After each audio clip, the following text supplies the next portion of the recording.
నమ్మి చేరదీస్తే నమ్మకాన్ని వమ్ము చేసి నగదు కోసం గొంతు కోసి హత్య చేసిన ఘటన వరంగల్ నగరంలో చోటు చేసుకుంది. నగరంలోని వెల్స్ కాలనీ పోలీస్ స్టేషన్ పరిధిలోని రంగసాయిపేటలో బీహార్కు చెందిన దురిషా అనే వ్యక్తి కూలీ పనులు చేసుకుంటూ అద్దె ఇంట్లో ఉంటున్నాడు. ఇదే క్రమంలో బీహార్కు చెందిన తన్వీర్ ఆలం రామన్నపేటలో అద్దె ఇంట్లో ఉంటూ కూలీ పనులు చేసుకుంటున్నాడు. ఇద్దరిది ఒకే ప్రాంతం కావడంతో మిత్రులయ్యారు. జల్సాలకు అలవాటు పడ్డ తన్వీర్ ఆలం సులువుగా డబ్బు సంపాదించాలనే ఆలోచనలో పడ్డాడు. ఈ క్రమంలో దురిషా వద్ద కొంత నగదు కనబడడంతో ఆశ పుట్టిన ఆలం మద్యం తాగించి నగదు ఎత్తుకెళ్లేందుకు ప్రయత్నించాడు. దీంతో ప్రతిఘటించిన దురిషాను కత్తితో గొంతు కోసి హత్య చేశాడు. అనంతరం నగదుతో పరారయ్యాడు. కేసు నమోదు చేసుకున్న పోలీసులు ఈరోజు తన్వీర్ ఆలంను అరెస్టు చేసి రిమాండ్కు తరలించారు.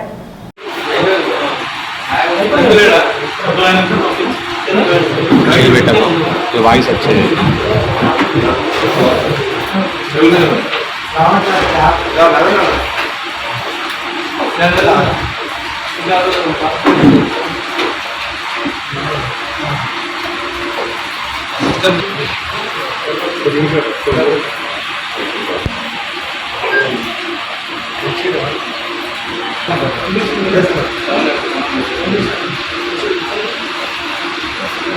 పైకి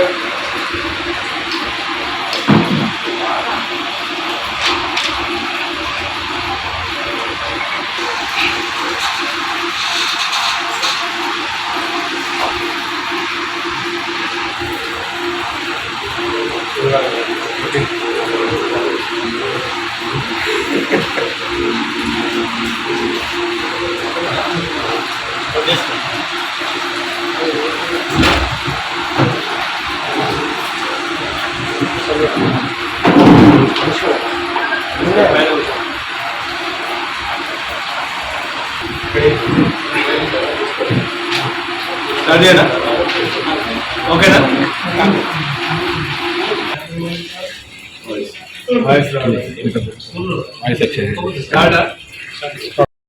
ఏప్రిల్ 18 సాయంత్రం 6:30-7 గంటల సమయంలో ఒక గ్యారెండర్ కాల్ రావడం జరిగింది. దుర్గజంగాల కాలనీ షమ్ములపేటలో ఒక వ్యక్తి రూమ్లో ఇట్లా రక్తం మడుగులో పడి ఉన్నాడు. ఇమ్మీడియట్లీ మన పోలీస్ స్టేషన్ వెళ్ళడం జరిగింది. చూసేసరికి అక్కడ వ్యక్తి చనిపోయినాడు. దాన్ని ప్రాపర్గా క్లూస్ టీమ్ డాగ్ స్క్వాడ్ అందరికీ పిలిపించి క్లూస్ అన్ని కలెక్ట్ చేసిన తర్వాతకి మనకు అక్కడ మిస్టరీ లాగా ఉంది. అన్నోన్ పర్సన్ ఆ వ్యక్తిని చంపించుకోవాలని చెప్పేసి కంప్లైంట్ తీసుకొని వాళ్ళ కొడుకు ద్వారా ఎఫ్ఐఆర్ చేయడం జరిగింది. తర్వాతకి మనకున్న సమాచారం మేరకు అందుబాటులో ఉన్న CC footage and human intelligence crime team plus SIs అందరు కలిసి ఒక 2 days 3 days వర్కౌట్ చేసి ఇమీడియట్లీ ఒక వ్యక్తిని పట్టుకోవడం జరిగింది. తన్వీర్ ఆలం అని చెప్పేసి 25 years ఉంటాయి. సన్ ఆఫ్ చెలి ఇతన్ని బిహార్ దగ్గర పర్బట్టా తానా ఉంటుంది. సలర్పూర్ విలేజ్ పర్బట్టా తానా ఖగారియా డిస్టిక్ బీహార్ స్టేట్. అక్కడ సంబంధించిన ఈ వ్యక్తి ఏప్రిల్ 18వ తారీఖు మార్నింగ్ 10-10:30కి ఈ ఎవరైతే చనిపోయిన వ్యక్తి దురీషా ఉన్నాడో ఇద్దరు కలిసి వైన్ షాప్లో మందు తాగుకుంటూ పరిచయం అవుతారు. ఇద్దరు బిహారీలే కావటం వల్ల మాట కలిసి మందు తాగిన తర్వాతకి ఆ తాగే క్రమంలో ఎవరైతే డిసీజ్డ్ వ్యక్తి ఉన్నాడో ఆ డిసీజ్ దగ్గర ఆ మందు కొనేటప్పుడు కొంత అమౌంట్ ఉంటుంది. 500 notes చూసి ఇతనికి దుర్బుద్ధి కలుగుతుంది. అరే వీంతో తాగి పైసలు తీసుకోవాలి వీని దగ్గర నుంచి అనే ఒక ఆలోచనతోటి అతనే ఇతన్ని మనం మీ రూమ్కి వెళ్దాం మందవదాం అని చెప్పేసి ఎవరైతే చనిపోయిన వ్యక్తిని ఇన్స్టిగేట్ చేసి ఆ రూమ్కి వస్తారు. వస్తూ మధ్యలో ఒక వైన్ షాప్లో ఒక క్వార్టర్ కొని మళ్ళీ ఆ రూమ్కి వెళ్ళి తాగుతారు. తాగిన తర్వాతకి ఆ జేబులో పైసలు ఉన్నాయి తీయాలి ఎట్లయినా అని చెప్పేసి ఆలోచనతోటి ఇతనే ఎవరైతే ఎక్కిజులు ఉన్నాడో అతను చెప్తాడు బాగా వేడిగా ఉంది, కొంచెం క్లోత్స్ తీసేసి పై బట్టలు తీసేసి పడుకుందామని చెప్పేసి అని చెప్తే వాళ్ళు కూడా తాగిన మైకంలో ఇద్దరు బట్టలు తీసి పడుకుంటారు. అంటే అండర్వేర్ బాడీని మీద అట్లా పడుకుంటారు. ఆ క్రమంలో వీడు పడుకున్నాడని డిసైడ్ చేసుకొని ఎవరైతే ఎక్కిజులు ఉన్నాడో ఈ డిసీజ్ ప్యాంట్లోంచి డబ్బులు తీసే క్రమంలో లిక్విడ్ తోటి అతను లేచి అడుగుతాడు క్యాకర్రే ఉంటే ఇతను అడుగుతాడు ఏం చేస్తున్నాను అడిగితే ఇతను భయపడి అరే నన్ను గుర్తుపట్టిండు ఈ దొంగతనం చేసేవాళ్ళు పెడతారు అని చెప్పేసి నన్ను కొట్టి పారిపోయే క్రమంలో వాడు పట్టుకుంటాడు. పట్టుకొని ఇతన్ని నా డబ్బులు నాకు అని ఆపే క్రమంలో అతను దగ్గరలో ఉన్న కత్తి తీసుకొని అతని మీద కూర్చొని అతని టీకా కోసి గొంతు మీద ఒక 2-3 సార్లు స్టాబింగ్ ఇంజరీ చేస్తారు. చేసి ఆ డబ్బులు తీసుకొని కత్తి అక్కడ దగ్గరలో ఉన్న దగ్గర పడేసి పరిగెత్తుకుంటూ మన షమ్మునిపేట జంక్షన్కి వచ్చి ఆ నుంచి ఆటో ఎక్కి ఆంధ్రప్రదేశ్ దగ్గర దిగి అక్కడ నుంచి ఆ దగ్గరలో అతని రూమ్ ఉంటుంది, అక్కడికి వెళ్తాడు.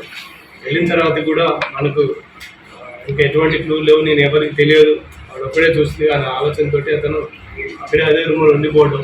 2 days తర్వాత మళ్ళీ పనికెళ్ళే క్రమంలో మనకు దొరకడం జరిగింది. ఆ తర్వాతకి ఈ మన ఫుటేజ్ కానీ రిమైనింగ్ కానీ చూస్తూ బీహార్ అడ్డాల మీద అతని గురించి వెతికే క్రమంలో ఒక వ్యక్తి మేస్త్రి అతను గుర్తుపట్టి సరిగ్గా ఎంతమంది నా దగ్గర పనిచేసేవాడు. మొన్న కూడా మర్డర్ జరిగిన రోజు కూడా 18th రోజు కూడా కూలికి వచ్చి నా దగ్గర నుంచి వెళ్ళిపోయాడు, చేత కావట్లేదు అని చెప్పేసి అని చెప్తే అతను రూమ్కి వెళ్ళి చూడగా ఆ రూమ్లో ఇతను అతన్ని అప్రెంట్ చేయడం జరిగింది. అతను కన్ఫ్యూజ్ చేశాడు, అవును సార్ డబ్బుల కోసమే 6 months నుంచి పని సరిగ్గా దొరకట్లేదు. ఇంటర్మీడియట్ వరకు చదువుకున్నాడు ఆ పిల్లగాడు. అక్యూజ్డ్ కొంచెం పని చేత కాదు, ఏదో టైం పాస్కి పని చేసుకుంటూ ఇక్కడ వాళ్ళ ఫ్రెండ్తో పాటు రూమ్లో ఉంటున్నాడు. కొన్ని అప్పులు అయినాయి, ఎట్లయినా కట్టాలనే క్రమంలో ఇతను మార్నింగ్ టైంలో మందు తాగే క్రమంలో ఈయన మందు కొనేటప్పుడు ఆయన దగ్గర 500 notes అట్లా ఉండేసరికి అతని దగ్గర తీసుకుందామని అనుకున్నాను. నేను ఆ క్రమంలో ఆయన రిసీవ్ చేయడం వల్ల నేను వాళ్ళు గుర్తుపట్టి నా మీద కేసీఆర్ అనుకున్నాను, చంపేసి పారిపోవాలని చెప్పేసి చెప్పడం జరిగింది. వితిన్ 2 days ఎటువంటి క్లూ లేకుండా వితిన్ 2 daysలో ఇది చేయడం జరిగింది. ఇది ముఖ్యంగా మన ఎస్ఎస్కి అండ్ మన డెవలప్ టీమ్కి ఇక్కడ పనిచేసిన ప్రతి కాన్స్టిట్యూన్కి థ్యాంక్ యూ.